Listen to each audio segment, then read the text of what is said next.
Hello, my name is Sam Robinson, and this is the Gnostic Syncretist podcast and channel. Thank you for joining me today, and everyone is welcome. Thank you for coming.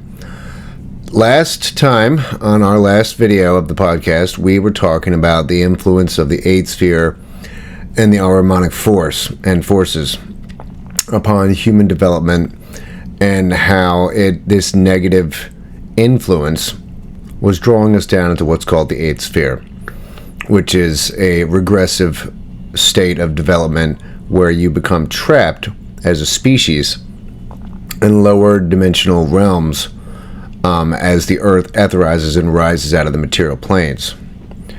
And this occurs, or would occur, if the Ahrimanic influences that are presiding in our world culture succeed today.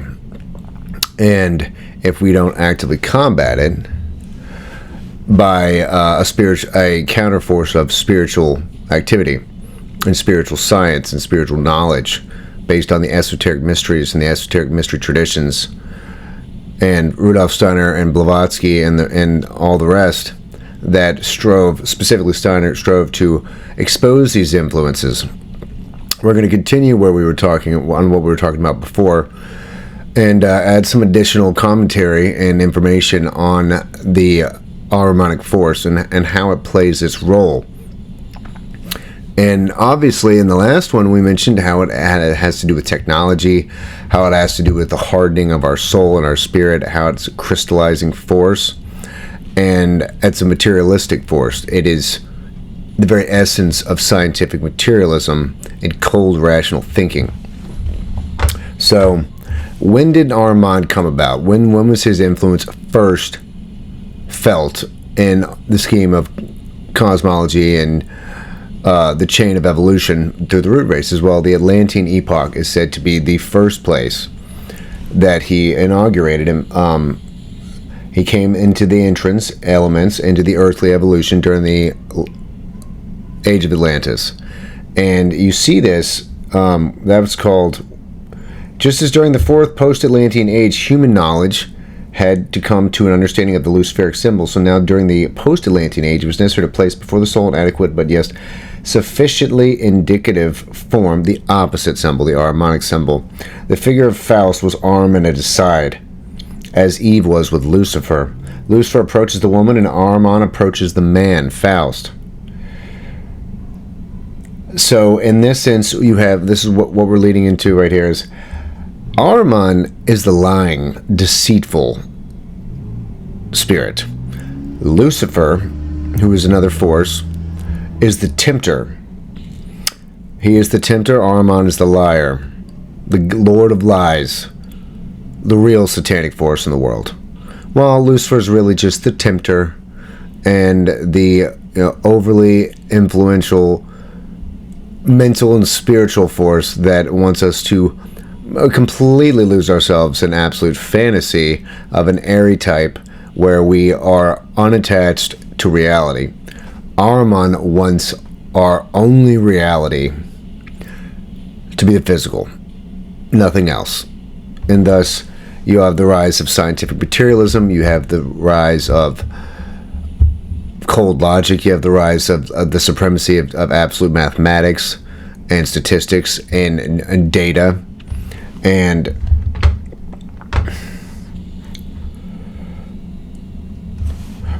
as this article says, much exists in the world for the express purpose of guarding mankind from the temptation by Lucifer.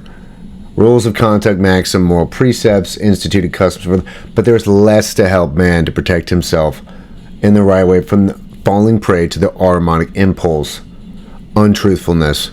And it's untruthfulness of any form. And if you look at our world today, we are saturated, permeated with synthetic realities of non-truth. Everything is an inversion. Everything is an untruth. Everything is an illusion, meant to be presented as the only thing in existence, when it is barely a fraction of it. All that is Luciferic in man has to do with the emotions, the passions. On the other hand, the Ahrimanic influence, which asserts itself in human evolution, has to do with lying and untruthfulness.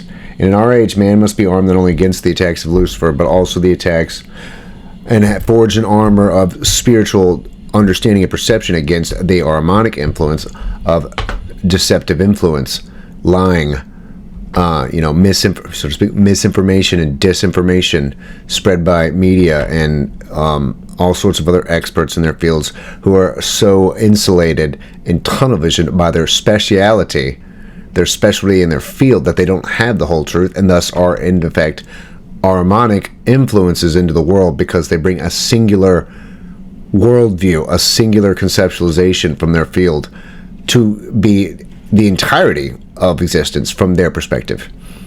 Now, they may not know that, but at the same time, that's what they're doing. And thus, by doing that, it is an untruthfulness. And so our world has become fragmented into various forms of specialty fields, which is absolutely as Ahriman would want it. Ahriman wants it to be tunnel visioned specialties and only science and materialistic concepts, computer science, physics, basic physics, not even anything beyond the material plane, and at the same time based in mathematics, cold logic, unemotionality, and total apathy to anything moral. Amorality, as opposed to immorality, is the sin that comes from Ahriman.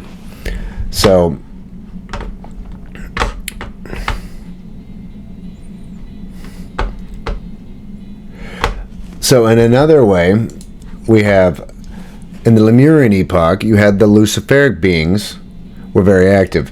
They inspired certain leaders of humanity and incarnated in some of them, and they actually did a really great things for the human evolutionary period.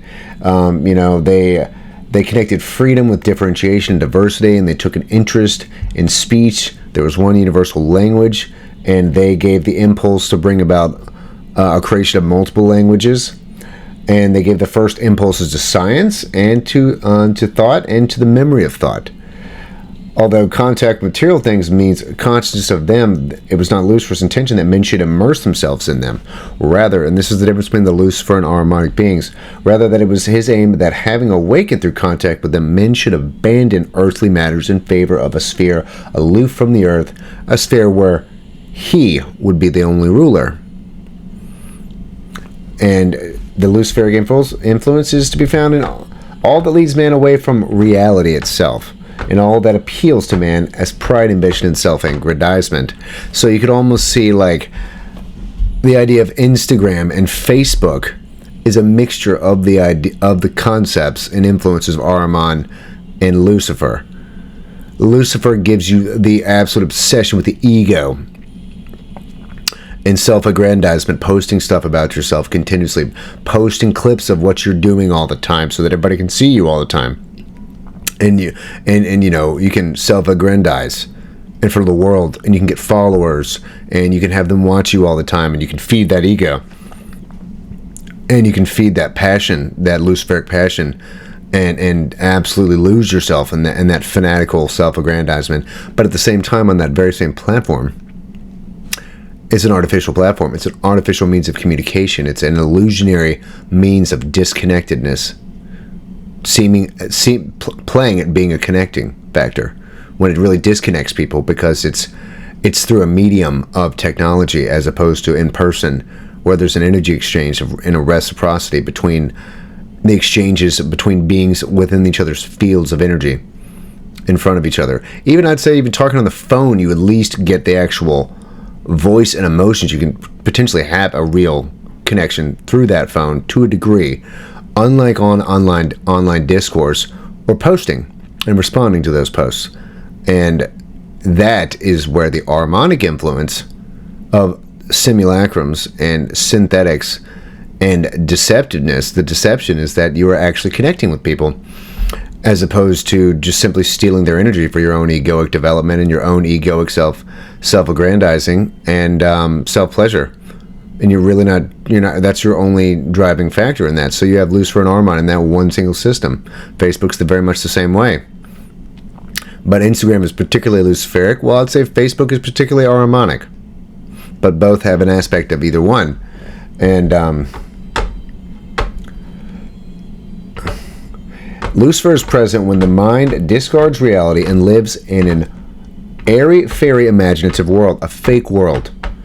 When it sets up wonderful programs for the betterment of mankind without reckoning with human nature. You know, we see this all the time with lots of these like socialist ideologies, communist ideologies, progressive neoliberal ideologies.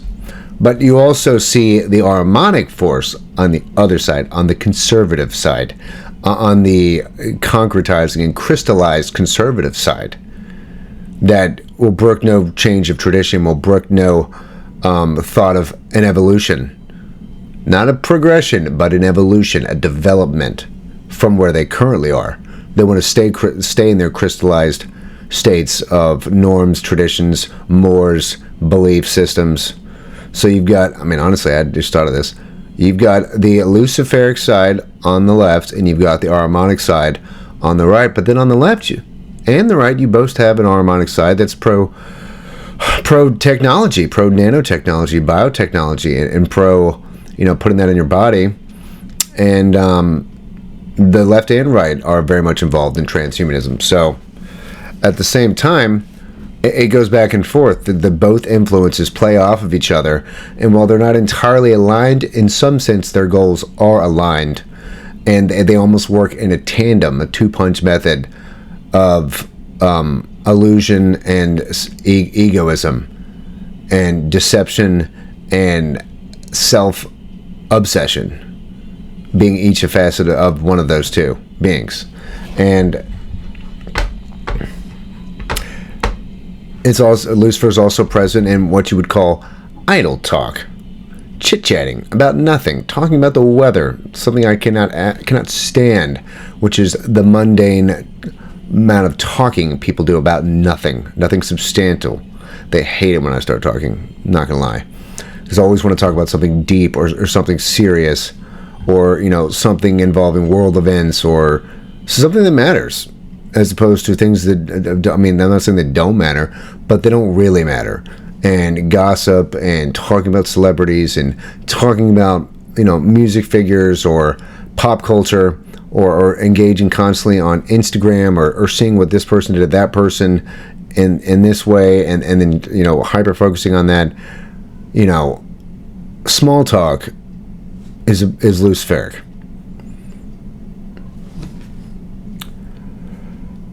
And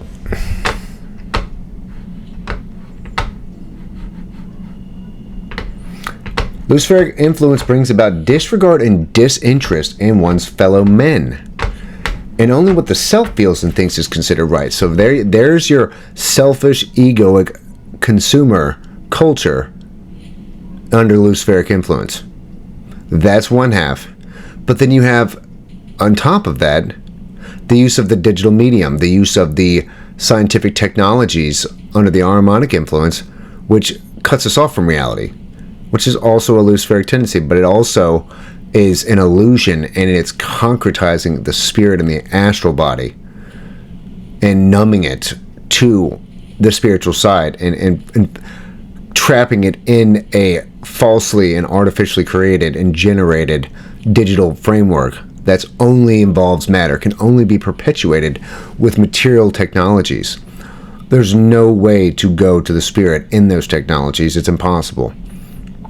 And thus that's where artificial intelligence comes in and would absolutely cement this and solidify this into a permanent state of affairs for the human race, where we would have permanent systems of automated artificial intelligence thinking for us, doing our work for us, doing everything for us. We'd have robots to also do our gardening, do our cleaning, do our cooking, potentially do the work. And we would be able to sit around and veg and talk about ourselves all the time under the Lucifer influence, while the Ahrimanic influence runs our affairs, while we're and puts us under a sort of possessed and obsessed state of egoic insulation.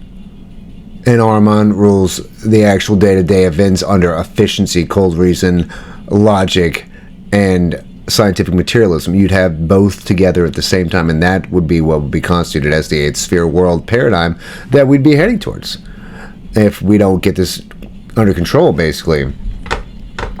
Now, Lucifer is not all bad, and but just remember, the last thing I said was disregard and disinterest in other people's lives and their content, and that's what small talk's really about. Small talk's about not talking about anything of significance or important to other people. You don't want to talk about that. It's uncomfortable to you. That's where the Luciferic influence is very much depicted in modern social interactions. Or then you can have the Ahrimanic influence. You can just go look at your phone.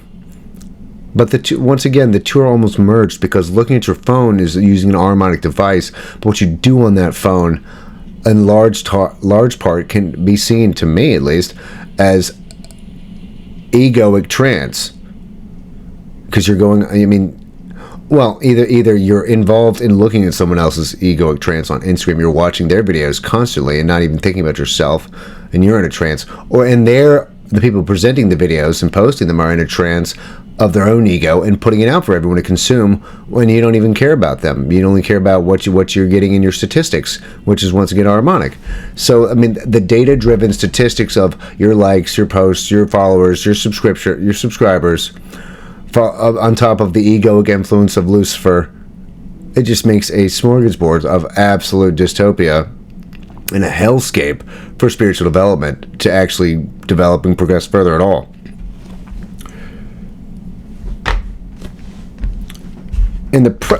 Honestly, though, in the present epoch of world development, the Ahrimanic forces are what prevail. For the sake of evolution, man had to acquire knowledge of earthly matters, but insofar as the earth is material, this is Ahriman's realm, and we cannot avoid it, but the path is beset with lies and temptations.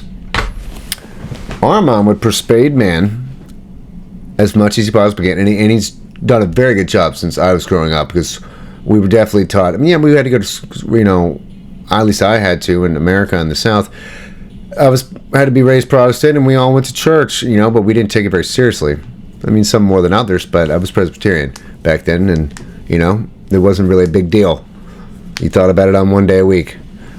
And all you were allowed to focus on was Ahrimanic concepts, Ahrimanic thinking, Ahrimanic modes of living and existing, which is that the only thing that exists, the only thing that matters, is the material world, the physical world.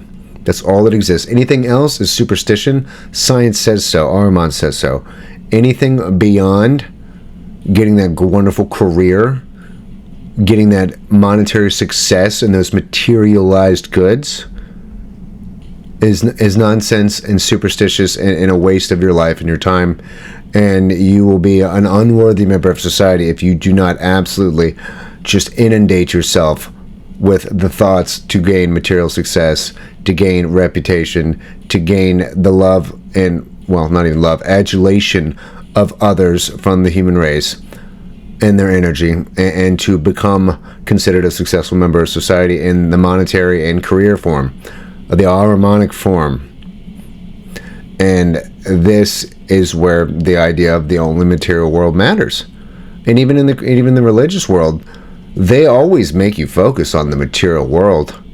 Trying to act like Jesus or do these different acts. They never really teach you anything about the spiritual planes at all. And thus it devolves back down into a materialistic religion, a form of religious materialism that is also Ahrimanic. It's become Ahrimanic as well, the world religions, because they are only focusing on those material things of the world and alleviating things in the material sense, not in the spiritual sense. Ahriman would like you to persuade you and convince you, and we certainly saw a lot of this in the last 5 years, with trust the science, trust the experts. Science is God. Science is the all-knower. Science is the all-benefitor. It is an unquestioning, uncompromising, logical deity of absolute fact. And there are only facts, and they're only made of materials. And we have those materials in that data. So you do what we tell you, or you're a non-believer in the God of science, which is the God of Ahriman. At least in that type of ideological fanaticism. He wants you to think that there is no divine element whatsoever in reality. That there is nothing but matter, there is nothing but atoms and particles and substances of physical matter, and the forces and physical laws to go with those same atoms and substances and compounds and molecules. That there's no divinity in any of it. It's really actually what I was taught growing up by somebody, by society, I guess, not necessarily by my parents, that there exists only you on a cold earth that has humans, that's made of matter and rock, in a solar system that is also made of matter and rocks, that are uninhabited by any other beings for some reason, of course, and that everything is dead. Everything is inert matter unless interacted with by a force, but there is no intelligence to any of it. There's no heart to any of it. There's no spirit to any of it. You are in a cold, lifeless, rational, logical universe of dispassion, of amorality. There is no morality. Morality is what we make it. That's what moral relativism is about. And that's what Ahriman teaches. The amorality of things. The only thing that matters is matter.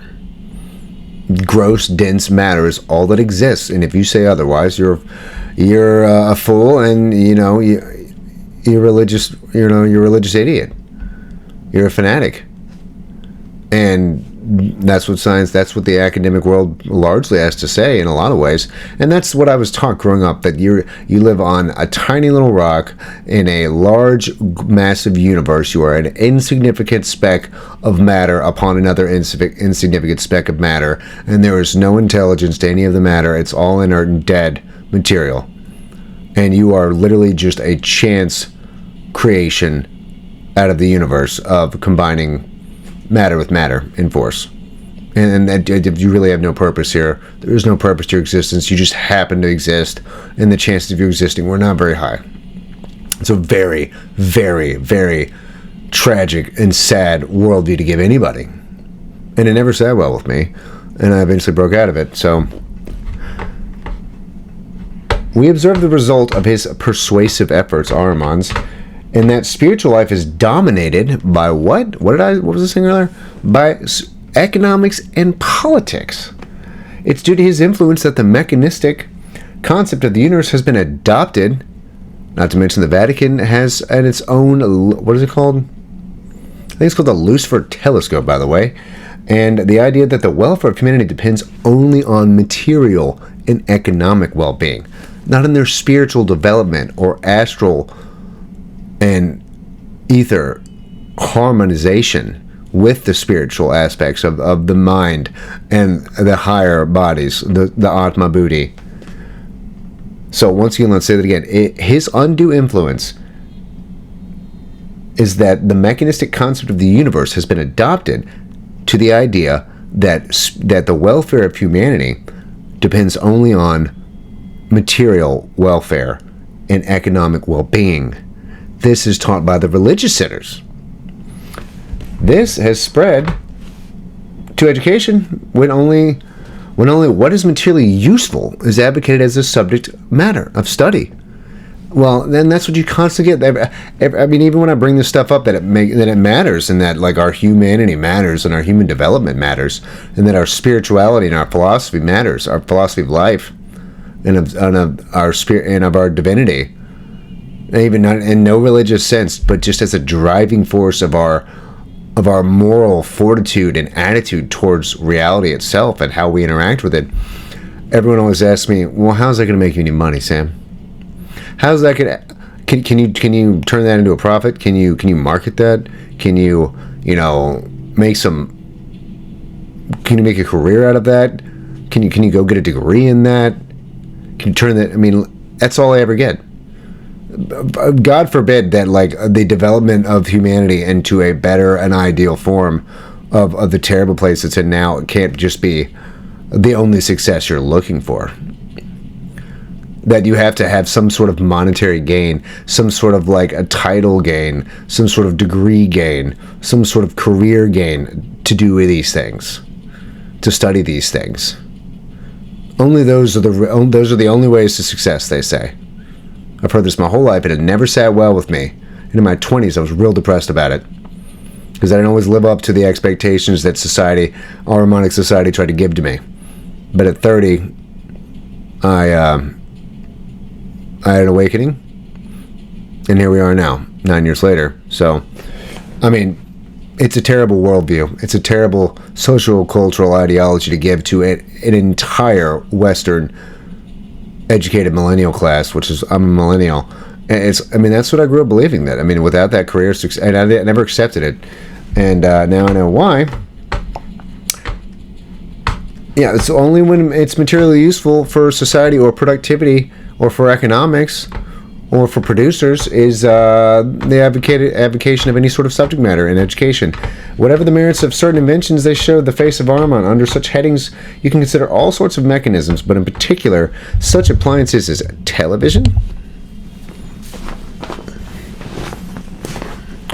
television, radio, cinema, and 1,001 other things dependent on electricity. By no means is this a condemnation of their use. If one points to negative aspects, one effect is that they encourage passivity, entrancing, and enchantment. The dulling of the consciousness due to that. Come on, everybody knows about the couch potato sitting there watching the TV all the time, even going back to the first time of the invention of that device. It's just the couch potato who sits around and watches TV all day and lives vicariously through shows is under a double influence of Lucifer and Ahriman. He's living in his imagination vicariously through an Ahrimanic contraption that sends him to another reality in his imagination through the pictures and on the screen. And you fall into, not only that, but you fall into like an electrically induced, radio wave style trance as well, because that does affect your electrical aura. So it dulls your consciousness, and your will is weakened and the ego retreats. Like I said, you can become possessed. Making way for outside influences to insinuate themselves, one might rightly ask whether there is a connection here with mass hysteria. If the ego is not awake, then there can arise the phenomenon of obsession.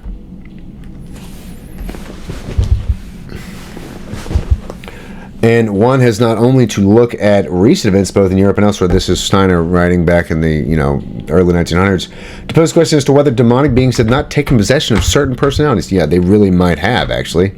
Ahriman is known as the father of lies, but lies and deceit do not always appear in their own colors. In fact, they are most effective when they clothe themselves in the guise of truth, light, and in modern times you see this all the time. There's so many examples, it's unbelievable. For instance, knowledge that is based only on material concepts is, as always, only half truth. Scientific materialism is only half of the truth, if not even far less than half. If all that we can see is a mere few percentage points of the light spectrum, we're clearly not seeing everything in reality that exists by any means. So much so that it's laughable. And thus there's much going on in the unseen. Thus anything that's only based on the seen and observable and experimental, action is all that exists. Come on, give me a break. That's an absurdity to even say that, when it's well known how much we can see and even interact with is very small compared to what all is out there. So the fact that it's considered the whole truth is what is the deception.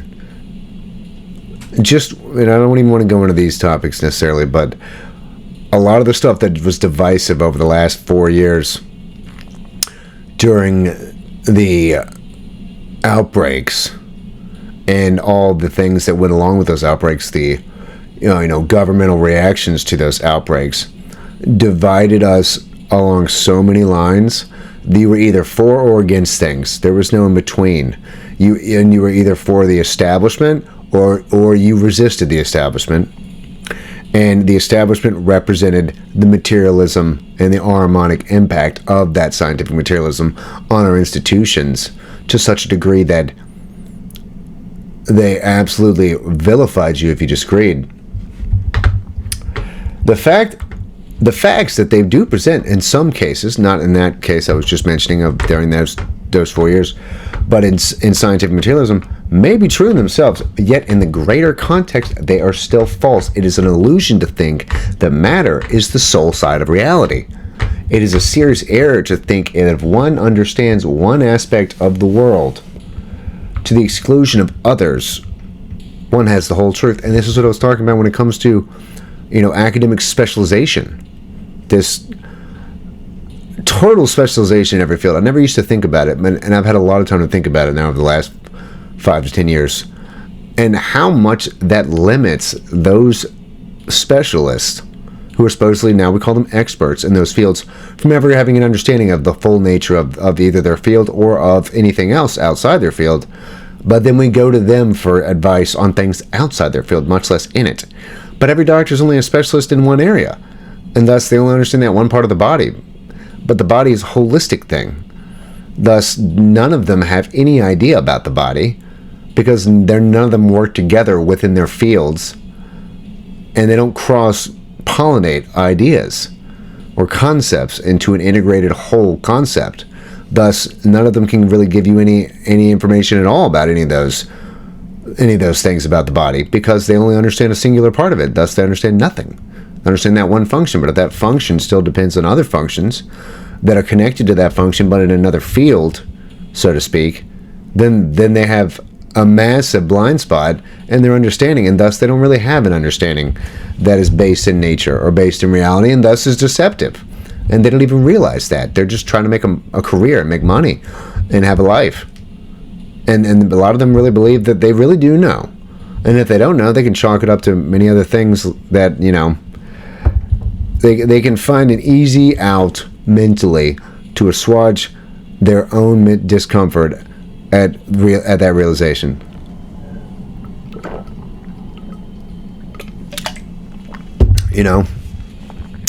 Untruths can appear in many forms, and we've seen many forms over the last several years. Oh man. Psychological warfare, cognitive warfare, layers upon layers of misinformation to the people. By every source, right, left, all sources. Everyone's a liar. Everyone's a deceiver. Everyone is being Ahrimanic that's in established circles of content creation. And there's very few people you can trust. And, it's a sad state of affairs, but you have to basically do all the work yourself. What might be considered a trivial example is in the writing of references, where only the positive is stated. This is called lies. This is a fallacy, and I would call lies of omission.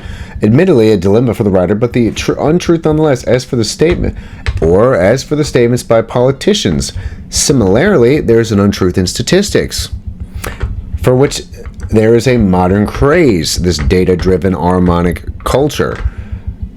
In the first place, figures are probably gathered for a particular aim, and there is thus bias from the start. But in any case, figures can be interpreted in many ways.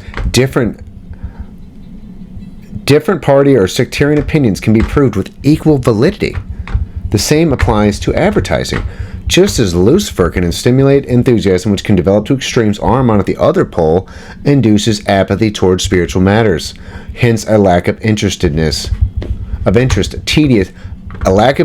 tediousness, superficial understanding, learning, and working merely for a livelihood. He would keep intellectual knowledge in a compartment by itself without reference to the human being itself. Thinking under Ahrimanic influences considers only the physical. It produces cleverness without conscience.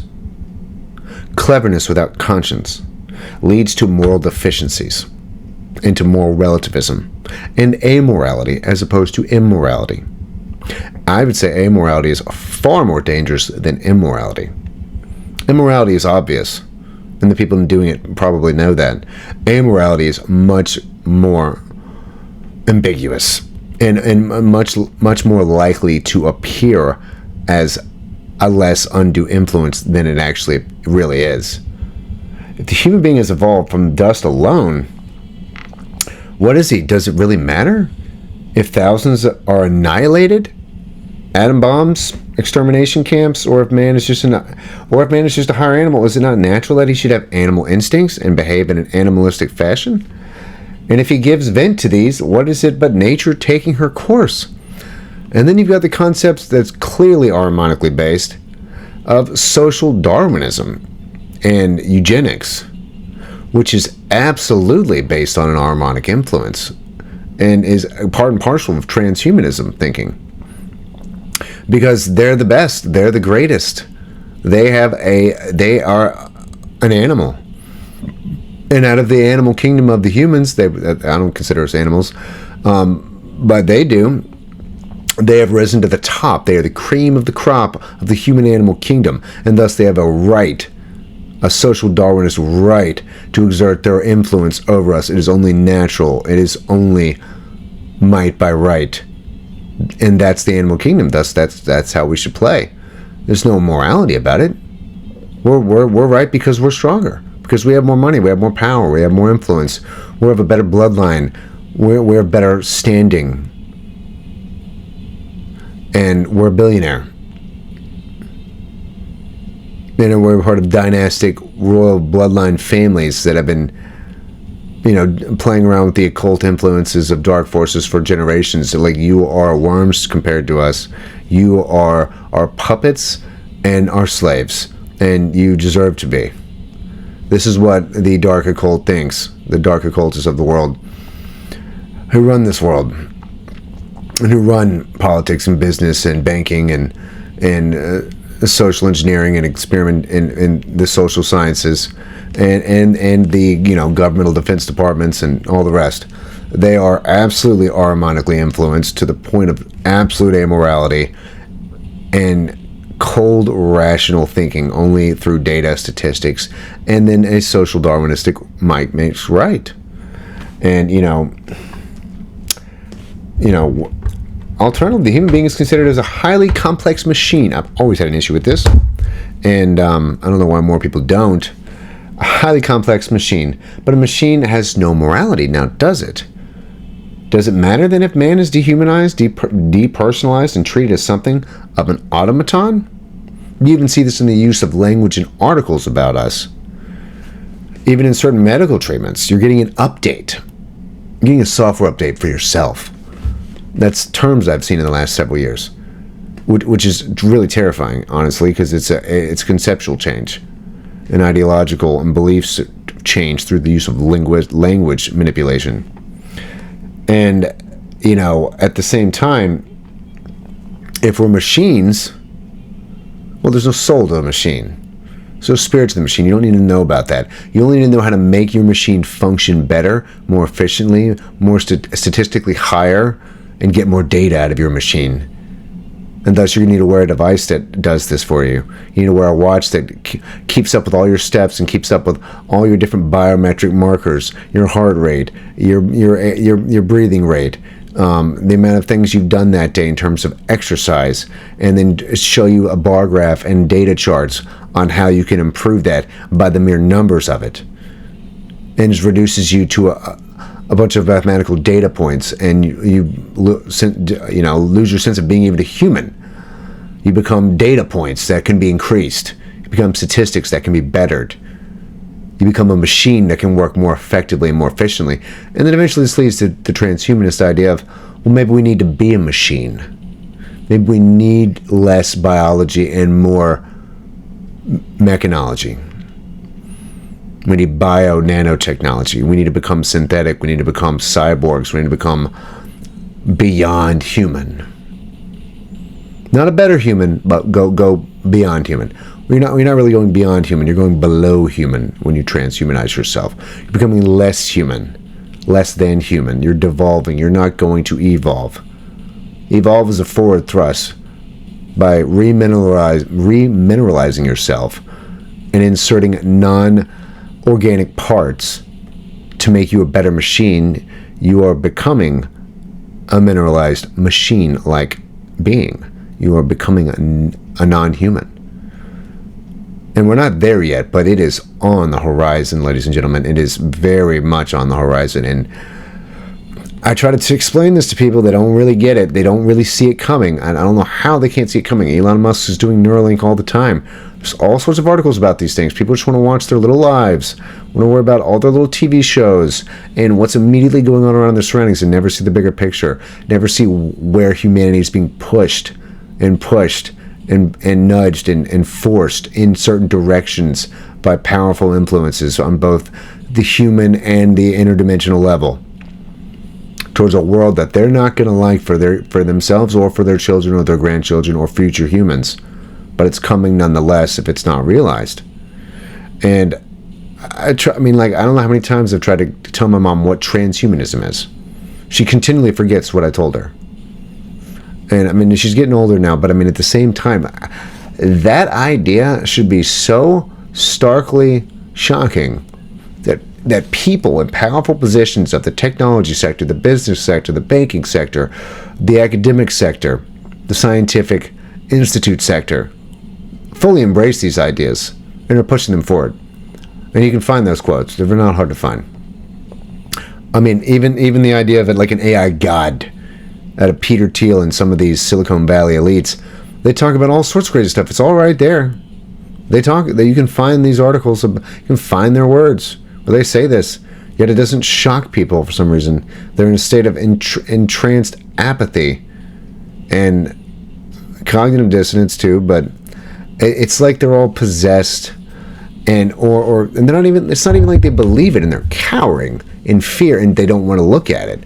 It's like they don't even, it doesn't even, when you mention it, it doesn't even go into their mind. They don't even sit there and think about it, the implications of it, and whether this is an issue or not that they need to think about. And I'm not the one who has kids. That's my sister and brother. I don't have kids. Not because I don't want kids, it's complicated, but that's not the point. The point is they should be far more concerned than I am about what's on the horizon for their children in a world system like that than I am. And I care far more than they do about it. The fact is, we are not a machine. We are not going to be a depersonalized, complex machine and treated like an automaton. They've made us act like automatons, though. I will say that. A lot of people are absolutely in a state of tranced automatic behavior patterns all the time, all day long, every day. Some of them even know it. And, I can't totally... I'm not just appreciative of that. But there's plenty that, if you mention that, they just get angry and they don't know what you're talking about or they don't want to know. And they love their trance state. They love their doom scrolling on Instagram and Facebook and the vicarious living through the ego and the false reality and the simulacrum, And the fact that truth or a good impulse can be inverted into the opposite has already been mentioned. Let's look at the idea of brotherly love and what happens in the name of brotherly love. Oh my God, so many bad things happen in the name of brotherly love. No one will argue that it is not a desirable ideal, but in a modern context, what happens now in the name of brotherliness? An individual who does not wish to conform to someone else's idea finds himself isolated or rejected. Who felt some of that 4 years ago? On a wider scale, imposed state socialism is on the same level as compelling a man to say his prayers. Theocracy is just as bad as a socialocracy. The left and the right paradigms are both fanatics. I'm not on either of their sides, let me tell you right now. I'm not a political person, but I certainly keep up with what's going on every day. Compelling someone to say their prayers, like we're seeing in America, or compelling them to give to others from their own work. Both are forms of compelling. Both are forms of bondage and enslavement to another's idea and ideology and forced behavior through aggression, through compliance, mandatory laws. I don't think people should have to pray in school. I don't think people should don't think they should be banned from praying in school. It should be fluid and flexible. Open to both. Should be allowed and not allowed. Should be a choice. By not taking away the choice, you are engaging under the influences of Lucifer and Ahriman. That's where the Christ impulse comes in as an equalizing factor, a factor for equilibrium and harmonization between these two extremes, these two poles. On a wider scale, there we go. Self-determination of nations based on folk culture may be an impressive idea, but where does this lead? Wars, rivalries, sanctions, nationalism, racialism, chauvinism, the very opposite of the brotherly love. So you start off with this grand idea that is Luciferic because it's not based in human nature, and you want to enforce this ideological paradigm, that artificial conceptual framework of an idea not based in nature on an entire society. And you always get the same thing. You get war, you get collapse, you get economic depressions, you get mass murder, genocide, you get wars, you get social and societal collapse, cultural wars. You get all these things when you impose false concepts for a societal framework on an entire nation, or even locally, but we see it much more often on the bigger scale. So, I mean, historically, the influence of Luciferic and Ahrimanic forces alternates in intensity, yet Lucifer and Ahriman work together, obviously. Where one is affected, the other is able to follow. The one prepares the way for the other. An example is in the matter of language. The earlier Luciferic impulse towards diversity, which was essential at the time in the interest of individual development, has now become hardened, and diversity has become dissension. So Lucifer creates diversity, and then Ahrimanic solidifies that diversity to where there's no permeability. There's no flexibility. Now they're just going to be at war at each other. Another instance is that Lucifer leads man to the physical world, when then Ahriman tries to persuade him that that's all that there is. By the very fact of Lucifer trying to take us out of the physical plane mentally, there was a counter force that drew us back down to the hardening reality as the earth was hardening. And it was a counter force. But then at the other end of that, now Ahriman enters the scene right after the Lemurian epoch, which was the height when Lucifer came in. Not when he was incarnated, but when the first impulses were coming in, when they were really able to interact with us for the first time. Ahriman comes in the Atlantean epoch and hardens everything that he tried to solidify. So it's like we were drawn down away from Lucifer just to simply fall into Ahriman's grasp and under his influence. And then if we try to go back the other way, we're just going to be under the other influence. There has to be an equilibrium.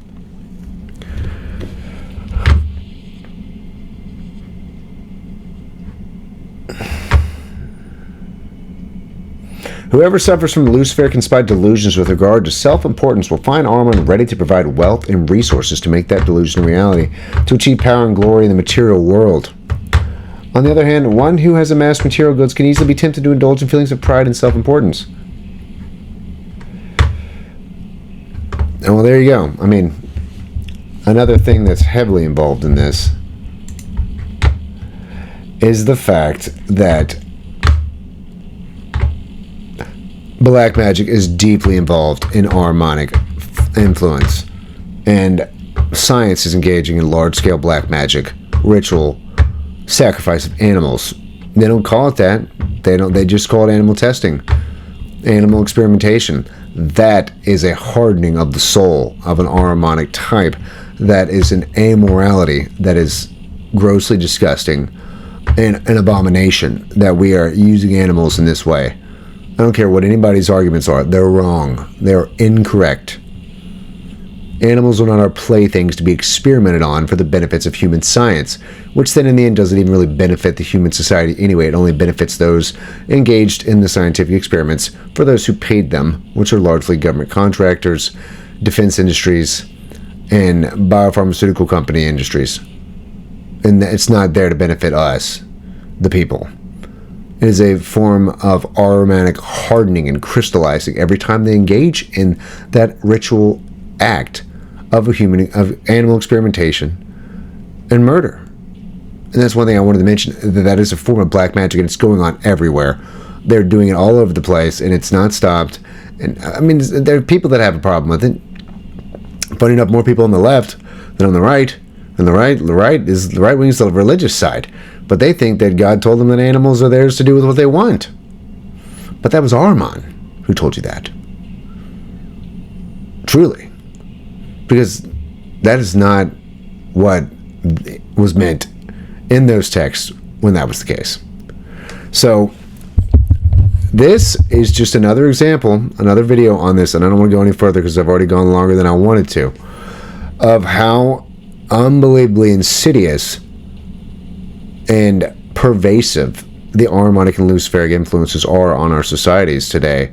And this needs to be well understood by any of those seeking to understand the spiritual nature of this nexus and matrix of a synthetic reality being presented to us, this inverted and perverted reality and concepts of our reality. And people need to break their spell, break this trance of these egoic influences and the Maya, the illusion of this trance-like state involved on digital mediums and this obsession, almost like demonic obsession and possession of constantly scrolling, constantly trying to, I don't know, fill a void, I guess, but and constantly running from the self to the ego's immediate impulses, which is Lucifer, and using the medium of the phone or the computer or the TV is the Ahrimanic technology, aiding in the Luciferic influence of total self-centeredness and self-focus and egoism. And the two work as a singular unit almost in this way. So, but we can do better than this. Humans are better than this. We have a spiritual path ahead of us, a spiritual developmental path that will take us out of these paradigms if only we awaken to what's really going on in reality, what our real spiritual potential is, and which aspects of our societies are absolutely just fundamentally and unabashedly wrong for human existence and human development and human progress into a better, more spiritualized future. They have to be stopped and eliminated, and they cannot be allowed to go on unless we want to become something else other than human, as far as I can tell. So my name is Sam Robinson, and thank you for watching. This is the 20th of June, summer solstice 2025. This is the Gnostic Syncretist channel and podcast, and my name is Samuel Robinson. Thank you for watching. We'll see you next time.